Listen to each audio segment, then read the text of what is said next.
Hello and welcome back to my YouTube channel. If you're new here, welcome. My name is Anais and I make videos related to Kubernetes and the cloud-native ecosystem. Now in this video, I'm going to show you how you can install a Helm chart into your Kubernetes cluster through Terraform, specifically through the Terraform Helm Provider. Now in previous videos, I showed different ways of using Terraform. However, I haven't used Terraform in about half a year really, so I want to get back into it. So I thought, what best way other than to create more videos on Terraform? So do let me know in the comments if you like to see more videos as well, or if there are any other topics that you might want to see videos of.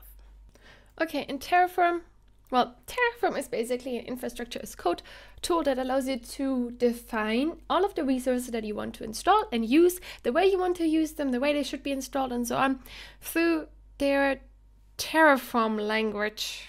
I don't know if it has a specific name.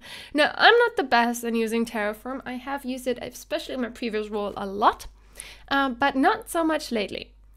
So the thing is, Terraform has basically lots of different providers, and different providers allow you to connect to different APIs. So basically, different platforms and other resources and other, for example, other CLIs.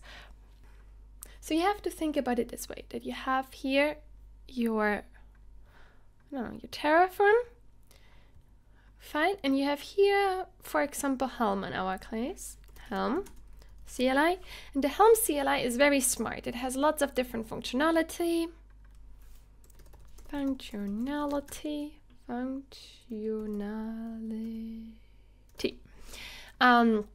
it has lots of different resources within as well, right?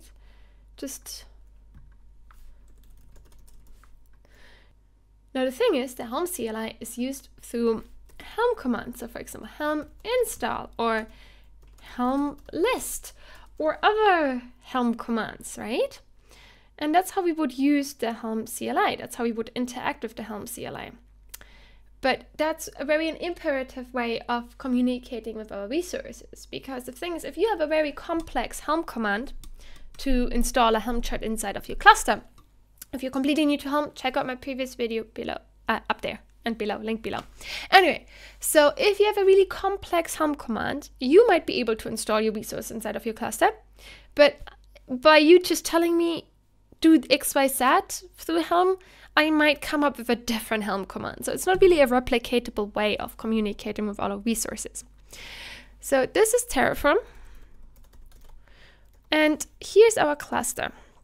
And we want to install resources inside of our cluster, okay?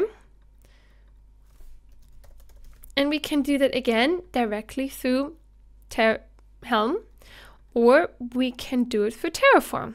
And ideally through Terraform, because Terraform allows us then to store resources in Git, right? So we can commit things to Git. I'm gonna make this graphic a bit nicer. So we can commit these files to Git because this is all code. Basically, those are code resources, right? So a provider basically allows us, for example, the Helm provider allows us to interact with Helm, right? And not with the CLI, but basically with the functionality that the CLI provides. So you don't need to have the Helm CLI installed in order to use the Helm provider in Terraform. But this is basically what providers do. Now we can here look for the Helm provider. And each provider, now this is an official provider because Helm is so amazing, should have some examples here in the documentation. So this is an example of how we would use the Helm provider. And this is an example of how I'm using it in this video tutorial. So we are going to install the Trivy operator Helm chart. Now an operator is basically a thing, an application inside of your cluster that automates human behavior. So any activities that you would do as a human on a continuous basis, an operator, a Kubernetes operator can automate that this way around. So we can go to getting started and Helm, and we can see here the Helm installation. So this is how we would install the chart through Helm commands. Now we don't want to use Helm commands. We want to use the provider. Okay, so in this README, I have listed everything that you will have to do to set up the Helm provider and then use or install Trivy, the Trivy Helm chart through Terraform through the Helm provider. Now, here is the README, and then here I've set up already the files that I'm going to be using. And here is everything that you need for the provider file. Now, let's put it into the provider file. And let's discuss what's actually within here. So I have two providers. I have the Kubernetes provider, and then I have the Helm provider. Now, I need the Kubernetes provider because I'm going to set up the Trivy system namespace. However, I also need the Helm provider because I'm going to install the Trivy operator through the Helm provider. So in both cases, it's using my kubeconfig path and then using the config context that I want to use. That's basically my class that I want to use. Because right now, if I look at my kubeconfig contexts, I have 5 different contexts. And to be honest, 3 of these clusters don't even run anymore. They're just still in my kubeconfig, and I haven't removed the context yet, which is bad practice, I think. But so make sure you clean up your kubeconfig each time if you have multiple contexts for your different environments. Anyway, so I've set it to kind Trivy Terraform. Now you could also get the kubeconfig context by looking at your kubeconfig file. So in addition to connecting to Helm, you could also have, for example, DigitalOcean provider. And then Terraform would connect to it. So for example, the cluster that you have in DigitalOcean. And then it would be able to install the Helm chart through the Helm provider inside of your cluster. Now the thing is, to install a Helm chart, we need to have a cluster, but the Helm provider doesn't provide a cluster. So here's an example of me using for Terraform the DigitalOcean provider. So in this case, in this Terraform example, we're actually using 3 different providers: DigitalOcean provider, Kubernetes provider, and then the Helm provider. And as you can see here, in the case of Helm, it will then connect to our DigitalOcean cluster instead of using the kubeconfig. This way you don't need to have access locally to your cluster in order to modify resources within the cluster. So through infrastructure code, what you could do is you could have people interacting with the cluster but not having direct access. So for example, if I install, for example, resources through Terraform, I could have them only installed through like a pipeline if tests pass. And then the Terraform resources are making changes to the cluster, not me directly, because I don't have access to it locally. But this is how you would, for example, use the DigitalOcean provider to then connect to Helm, or like to the cluster, to Helm, the Helm provider to the cluster, this way around. So many providers. So once we've ran Terraform init, we can see that we have here the Terraform log file with the 2 data on the provider, like the version of the provider and where it's taking the provider from, the registry. And then we have a .terraform file with more information with each provider. That's ultimately what it does. I haven't looked at them in detail yet. Anyway, so you will get those 2 files after running Terraform init. And then we want to have a namespace for Trivy, because Trivy is installed in a namespace and that's a separate resource. So now we can go ahead and we can create also specify the namespace resource that we want to create. Now the thing is that you can really Google most of these. There are lots of examples online. Their documentation isn't too great to follow, the Terraform documentation, so I would highly suggest you to try things out on a local cluster before taking them to production, looking at different tutorials on how other people do it. Ultimately in Terraform there are lots of different ways to do things, so people seem to have different opinions of what is a best practice versus what isn't. Now here's the Trivy operator. This is how we specify the operator, and this is taken from the provider documentation. So in here you can see that I'm setting the name Trivy Helm. Now I can specify the name. I can give it another name, right? I can say Trivy operator. Oh, maybe lowercase. And what you have to just specify is that this is a Helm release resource, and we're going to name it Trivy Helm. And this way you could like reference that resource also in different section if you have more Terraform resources. And then we're going to specify the namespace. So this is, for example, taking the Trivy system namespace here from that resource. So here's the Trivy system namespace, Kubernetes namespace, Trivy system. And then here in the metadata, we have the name. So this is position 0, name is Trivy system. And that's referenced here, metadata, position 0, .name. I think that's what it means. Anyway, then we specify the remote repository, the Helm registry, basically, where we store the Helm chart for Trivy, for the Trivy operator in this case. And then here is the Trivy operator name. Now the thing is, if you've worked with Helm, you know that most of the Helm charts, they will require you to specify values. And we can specify values either in a separate values YAML file, or we can specify them by setting the values directly within the configuration here. So we can say set and then the name of the value that we want to modify, which is Trivy.ignoreUnfixed equals true. How do I know this part, right? From the Helm chart. How do I know the name? How do I know the Trivy dot thing?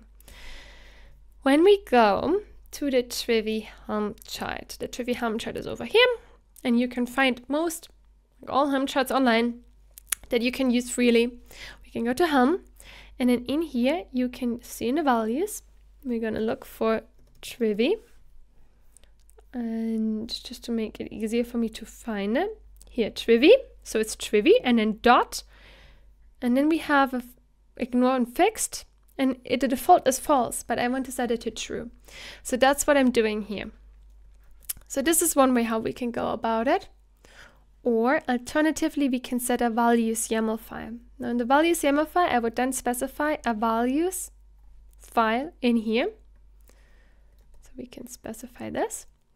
And then we can set ignore Trivy, ignore unfixed to true in the values YAML file. Maybe let's do it this way. Hope that works. So now we have everything set up. We have our provider, we have the Trivy namespace, we have the Trivy operator, we have values YAML file. Now, going back to our terminal, I've set up here a basic kind cluster called kind Trivy Terraform. And there's nothing right now installed on that cluster. We just make sure I can connect to it.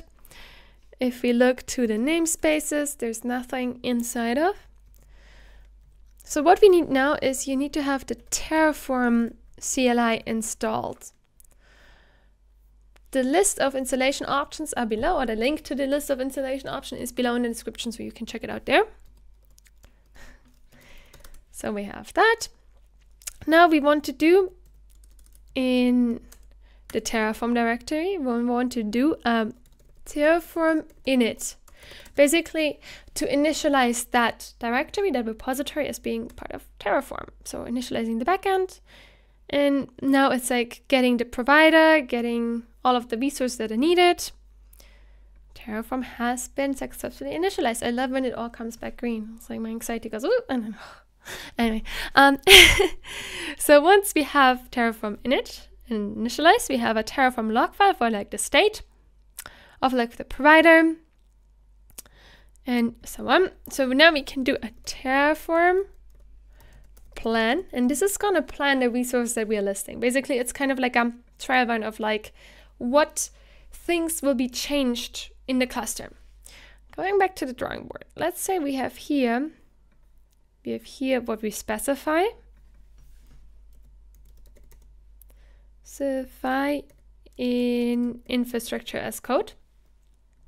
Right? And then here is the actual state of our cluster, right? Actual cluster state. So Terraform in the plan thing will compare what we want to have with what we right now have, what we actually have. And then once we apply the resource later on, it will modify anything that's within our actual state to match our specified desired state in here. So this then should be the same, these two. Right? So if this is what we want to have, this is what we currently have, then Terraform is going to take this one and replace the one that we currently have. And this goes poof. So that's how it's supposed to work. High level, very, very high level. So let's do a Terraform plan and hope it works. Awesome. So this wants to create 2 resources. That's what we want to have. 2 resources, right? We want to have the Trivy Helm release and we want to have the Trivy namespace. So right now I'm connected to my kind Kubernetes cluster. So I can look at it. I can see the different resources, here the different namespaces. There's no Trivy system namespace yet. However, we're going to install it now through Terraform apply if we're happy with the plan. And this is going to show us again everything that will be created or changed. So in this case, we're going to create both the Helm chart and the namespace. I'm okay with this. You can also see here the summary. So if there's anything, for example, if you're doing a apply and you see one changed or something changed and you didn't plan on changing it, then you might want to dig into that in more detail. In this case, it's creating the namespace before creating the Helm chart, but in some cases we'll actually not create the other resource that the second resource is dependent on first. Now in these cases, you would want to have within the Trivy operator, you would have in that definition, you would have a depends on field that tells this resource basically that it depends on the other resource, in this case the namespace, for example, being created on first. So it's dependent on this being actually finished creating. And now both resources have been added and we can look at our cluster. And within the cluster, we see the Trivy system namespace and we see our operator being installed. Now, once everything is installed with the Trivy operator, it will automatically go ahead and it will create vulnerability reports. Vulnerability reports basically scan any container image that the operator finds within your cluster for vulnerabilities, for CVEs being in that container image that's running within the cluster. Additionally, the Trivy operator will also create config audit reports. And the config audit reports tell you if there are any misconfiguration issues in the resources. Now, these are all the default resources that come as part of this cluster. But similarly, if you spin up any application, it will automatically detect that there's a change in the cluster, there's a new application, a new container image, new configuration running, and will also perform a config audit report. And then we also have exposed secret reports, and they tell you if there are any secrets exposed. Likely in our cluster, by default, there are no secrets exposed. So that's a good thing. And then lastly, the Trivy operators also give you our back